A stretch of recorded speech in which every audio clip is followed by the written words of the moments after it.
Good morning, everyone. I thank God for this opportunity God has given me to share from the Word of God this morning. And today I am going to share with you from the first epistle of Paul to Corinthians, chapter 14, verses 26 to 33. 1 Corinthians, chapter 14, verses 26 to 33. What then, brothers? When you come together, each one of us has a hymn, a lesson, a revelation, a tongue, or an interpretation. Let all things be done for building up. If any speaking in a tongue, let there be only two or at most three, and each in turn, and let someone interpret.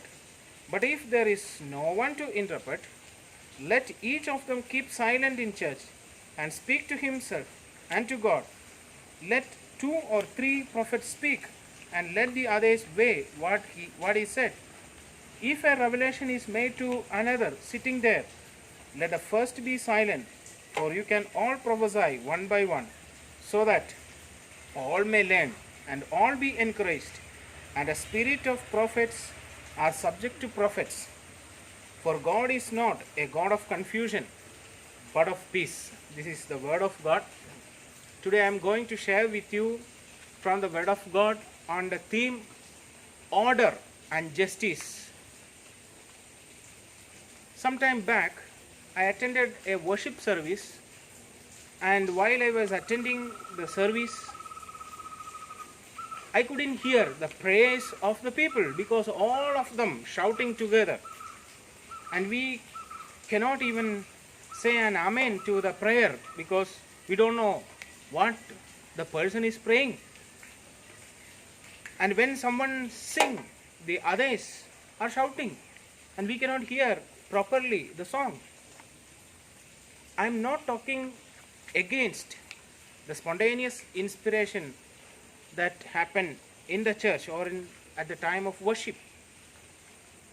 But we need to know that God expects an order for everything.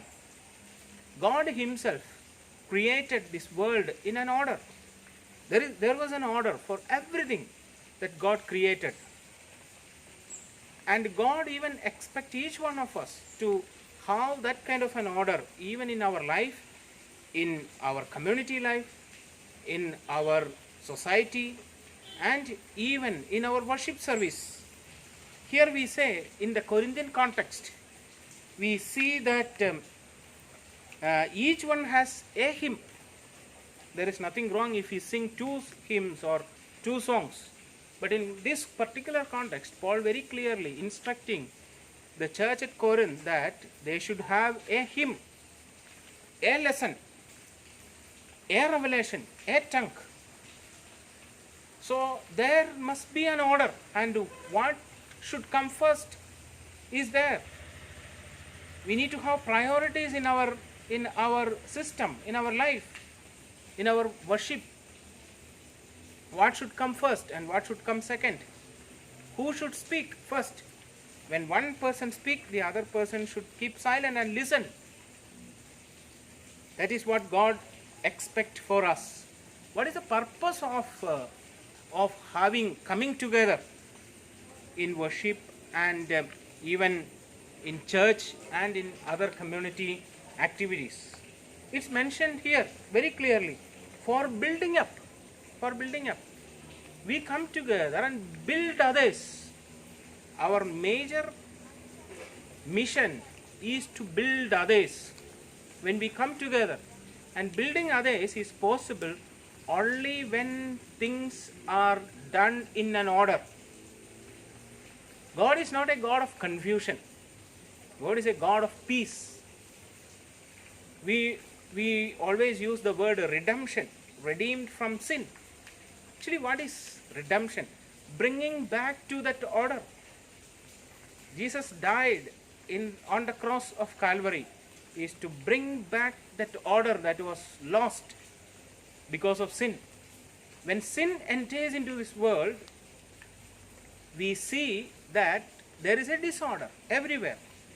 God wants to bring back into an order or in a systematic order.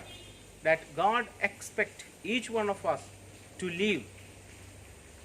And that is why we say God redeemed the world, human beings, and this earth from the clutches of sin. And we need to know one more thing. Our mission is also to bring back the order, not to make confusion, not to confuse others and not to confuse ourselves, but to bring back an order, a system in this world, a system that we all need to follow. When we come to our campus life, we need to know one thing, that we have a timetable to follow. We cannot conduct games during time of classes. There is a time for games, there is a time for classes, and even the time for the classes divided for each subjects of 3 credit hours. We know we have a library time, we have a chapel service. We cannot have chapel service for the entire day. Every day we separate one day for day of prayer. That is a different thing. There is an order even for the day of prayer we have. Everywhere there is an order. Even from the very beginning of Christianity and even before the time of Judaism, there was an order. That is why the saints, or we can say the church fathers, formulated doctrines. They formulated liturgies for us to worship, so that the worship also may go in an order.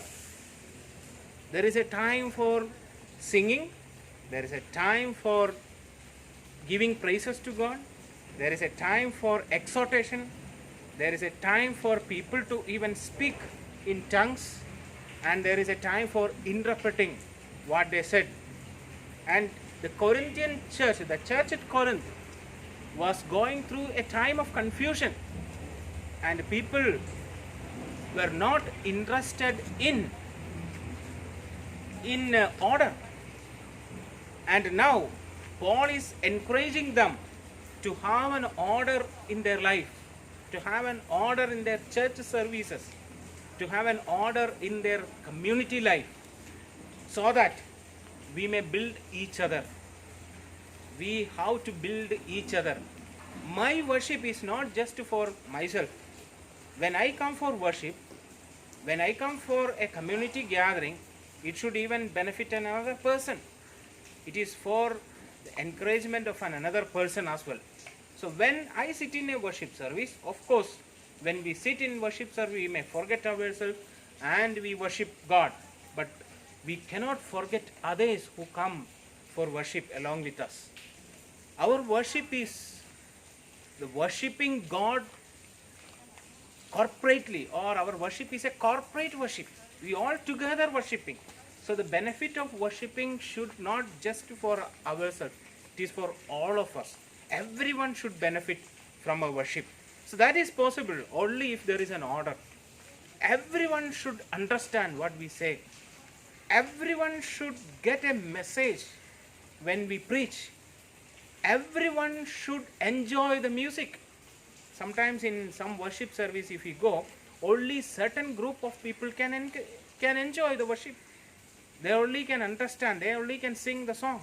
But we need to include everyone. That is why there should be a time for singing. We need to accommodate everyone who come to our worship service. So the God is a God of peace, not a God of confusion. Our mission is also to bring peace, not to confuse others. So my small message this morning to all of you, that we may have an order in everything in our community life, and we should be ready to follow the orders. We should be ready to go through the timetables what we have. We cannot begin a prayer meeting with benediction, because we all know that benediction is at the end of the service. So there is an order. So we need to follow the orders. We need to follow the steps that we have systematically arranged. And from the very beginning of the church, we have several liturgies formulated by the church fathers to have the worship service live, active, and which enable building up others or building the community. There is a second century document called Didache. The church fathers formulated, most probably it came from Syria. That is what we read in most of the historical books. And this book gives us a clear indication that even the second century or the first century or the second century Christians had an order for worship. Even what they have to do when they come to the church from the very beginning till the end of the worship. What they have to do and what they cannot do and what they should not do. There is an order for the Holy Communion service or Eucharist. There is an order for baptism. There is an order for the love feast that they had in their service. There was an order even for singing songs. So let me encourage all of you this morning, when we come to the community or when we are in different parts of this land, we need to have an order in our life. Our God is a God of order and justice. Our God is a God of peace, not a God of confusion. So we also have to follow the same pattern that God has set before us. May God bless all of us through this small time of meditation. Amen.